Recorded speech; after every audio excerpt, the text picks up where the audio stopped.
শেখ হাসিনা কবে দেশে ফিরবেন জানালেন তার ছেলে সজীব ওয়াজেদ জয়।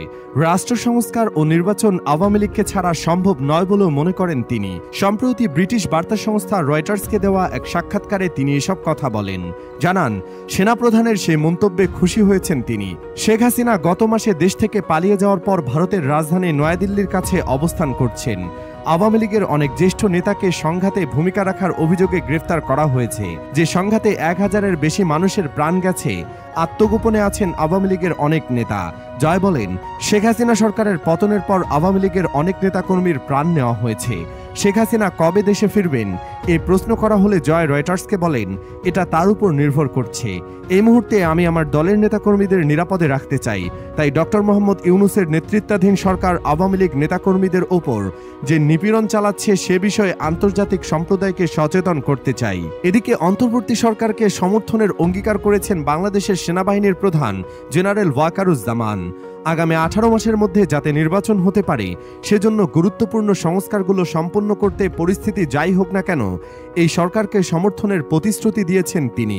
গত 24 সেপ্টেম্বর বার্তা সংস্থা রয়টার্সকে দেওয়া এক সাক্ষাৎকারে ডক্টর ইউনূস প্রসঙ্গে সেনাপ্রধান জেনারেল ওয়াকারুজ্জামান বলেন, আমি তার পাশে থাকব যাই হোক না কেন, যাতে তিনি তার মিশন সম্পন্ন করতে পারেন। 1.5 বছরের মধ্যে জাতীয় নির্বাচন আয়োজন নিয়ে সেনাপ্রধানের এই বক্তব্যে সন্তোষ জানিয়েছেন ছাত্র জনতার অভ্যুত্থানে ক্ষমতাচ্যুত স্বৈরাচারী শেখ হাসিনার ছেলে সজীব ওয়াজেদ জয়। তিনি বলেছেন, এই সময়সীমা তার প্রত্যাশার চেয়ে বেশি। একই সঙ্গে তিনি বলেছেন, বাংলাদেশে আওয়ামী লীগ ছাড়া সত্যিকার সংস্কার ও নির্বাচন সম্ভব নয়। স্বৈরাচারের ছেলে জয় রয়টার্সকে বলেন, অন্তত এখন যে আমরা নির্বাচনের একটা সময়সূচি পেলাম এতে আমি খুশি। তবে এ ধরনের নাটকীয় পরিস্থিতি আমরা আগেও দেখেছি, যেখানে একটি অসাংবিধানিক ও অনির্বাচিত সরকার সংস্কারের নানা প্রতিশ্রুতি দিয়েছিল, কিন্তু তখন পরিস্থিতি আরও খারাপ হয়েছিল। 1971 সালে পাকিস্তান থেকে স্বাধীন হওয়ার পর বাংলাদেশে কতগুলো সেনা অভ্যুত্থান হয়েছে সেগুলো উল্লেখ করে সজীব ওয়াজেদ বলেন, সাম্প্রতিককালে হয়েছিল 2007 সালে, যখন সেনা সমর্থিত একটি তত্ত্বাবধায়ক সরকার ক্ষমতায় ছিল। সেই সরকারের পর শেখ হাসিনার নেতৃত্বে আওয়ামী লীগ ক্ষমতায় আসে।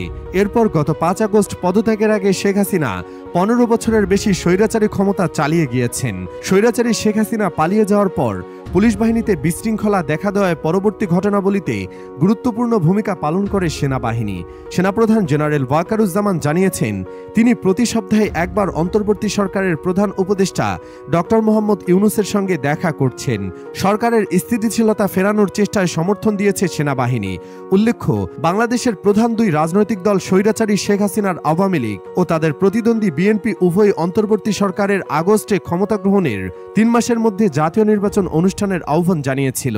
যুক্তরাষ্ট্রের ওয়াশিংটনে বসবাসরত সজীব ওয়াজেদ জয় বলেছেন, দেশের ভবিষ্যৎ নিয়ে তার সঙ্গে অন্তর্বর্তী সরকার যোগাযোগ করেনি এবং তিনিও সরকারের সঙ্গে যোগাযোগ করেননি। তার ভাষ্য, দেশের সবচেয়ে পুরনো ও সবচেয়ে বড় রাজনৈতিক দল আওয়ামী লীগকে বাদ দিয়ে আইনসঙ্গত সংস্কার ও নির্বাচন অসম্ভব।